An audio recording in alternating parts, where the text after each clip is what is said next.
भगवान की त्रिगुणमयी माया का प्रभाव नाम रूप लीला धाम में जो आसक्त चित्त हैं उन पर नहीं पड़ता।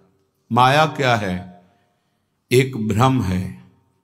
जो भगवान से विमुख हैं उन्हें अविद्या, अज्ञान, माया, अस्मिता, मोह, राग, काम ये सब आसक्त कर लेते हैं, भ्रमित कर लेते हैं।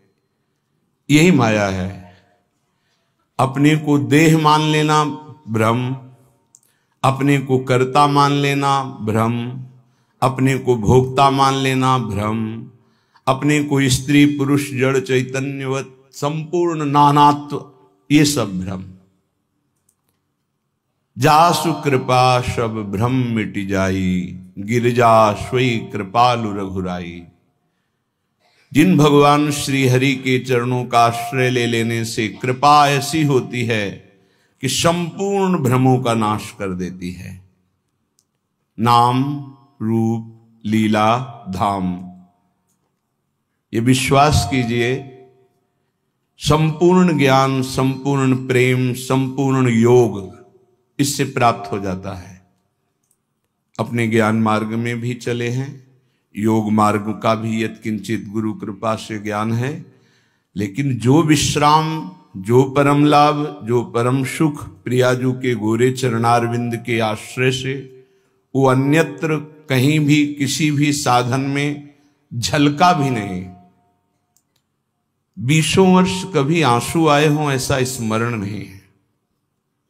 किसके लिए? वो मैं ही हूं।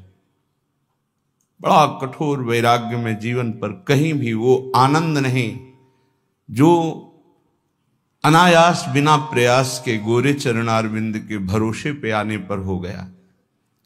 इसलिए बड़े धन्य भाग हैं जो अपनी श्रवणेन्द्रिय को बचा करके नाम रूप लीला धाम में आसक्त करते हैं चित्त को।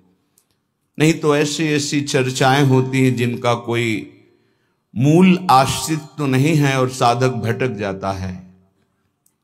और भटकते भटकते जब चित्त को निज आनंद नहीं मिलता तो फिर वो भोगों में ही रत रहता है।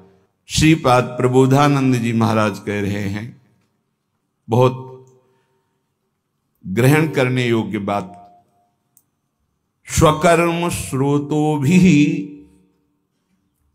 सततमभितश्चालित ममुम प्रभो जीवम यत्र क्वचिदपि नयात्यंत विवशम परंत्वे त्वावन्मे भवतु भव दुखार्दित हृदोप्याविश्रांतम वृंदावन पद परिवास्तु रसना। ये सबके लिए बहुत ग्रहण करने योग्य बात है। कोई कोई श्लोक होते हैं स्थिति प्रज्ञ के लिए ही, कोई होते हैं धामवासी निष्ठावान के लिए। ये श्लोक सार्वभौम सबके लिए है। कह रहे हैं स्वकर्मो स्रोतो भी सततम वितश्चालित ममुम। प्रभु मैं आपसे और कोई चाह नहीं रखता, एक बात केवल प्रार्थना कर रहा हूं, स्वकर्म स्रोतो भी, हमारे कर्म के परिणाम में हमें जहां भी रखा जाए। बहुत सुंदर बात है सबके लिए, क्योंकि सब कोई अखंड ब्रजवास या वृंदावन वास नहीं कर सकते।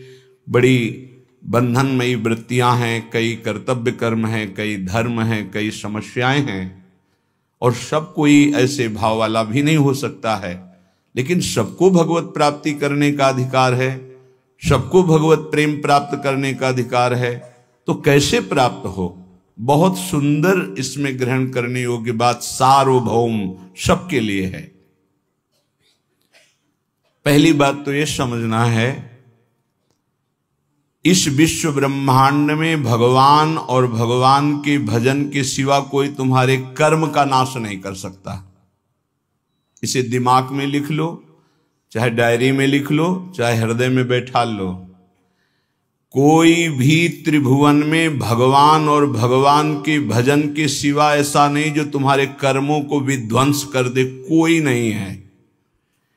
एक बार महर्षि ब्रह्म ऋषि विश्वामित्र जी ने त्रिशंकु जी के कर्म विधान को मिटाने की कोशिश की और कहा तुम्हें जो वशिष्ठ जी नहीं प्रदान कर सके वो मैं प्रदान करूंगा। और अपने मंत्र बल से, तपोबल से उन्होंने स्वर्ग भेजा। अनाधिकारी का स्वर्ग में प्रवेश नहीं होता है। अगर वो पुण्य बल से अधिकार भी प्राप्त कर लिया है लेकिन ब्रह्म ऋषियों की अनुमति नहीं है तो भी नहीं होगा। वशिष्ठ जी ने नकार दिया था त्रिशंकु को, विश्वामित्र जी ने भेजा, वहां से धक्का लगा के वापस किया गया, वो खोपड़ी के बल उल्टे टंग गए। तो उनका रुको मैं नई सृष्टि प्रकट करता हूं। उन्होंने कुछ नई सृष्टि की रचना शुरू की। जिस तप बल का संग्रह कर रहे थे, मेनका ने आके उस सारे तप बल को चौपट कर दिया। उन्हीं से शकुंतला का प्रादुर्भाव हुआ, जिससे दुष्यंत पुत्र महान बलशाली भारत भाग्य विधाता प्रकट हुए हो। भरत जी उनका नाम, जो बाल्यावस्था में अश्व संचालन विद्या, राज्य विद्या सब ऋषियों से सीख चुके थे, संपूर्ण राज्य विद्याएं, और सिंहों के बालकों के साथ बलपूर्वक युद्ध करते थे। मेनका अप्सरा ने कुछ ही मिनट में उनके मन को अधीन करके सारी शक्ति क्षीण कर दी। आज भी त्रिशंकु उल्टा टंगे हुए हैं शास्त्र विधान के अनुसार।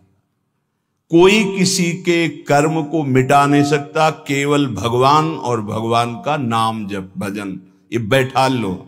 चाहे जहां भाग के चले जाओ, माया के नाटक के सिवा सत्य वस्तु केवल श्री भगवान है। वो खुद अपने श्रीमुख से कह रहे, मामेव ये प्रपद्यन्ते माया में ताम तरन्ते। इसमें किसी का कोई तर्क काम नहीं करेगा।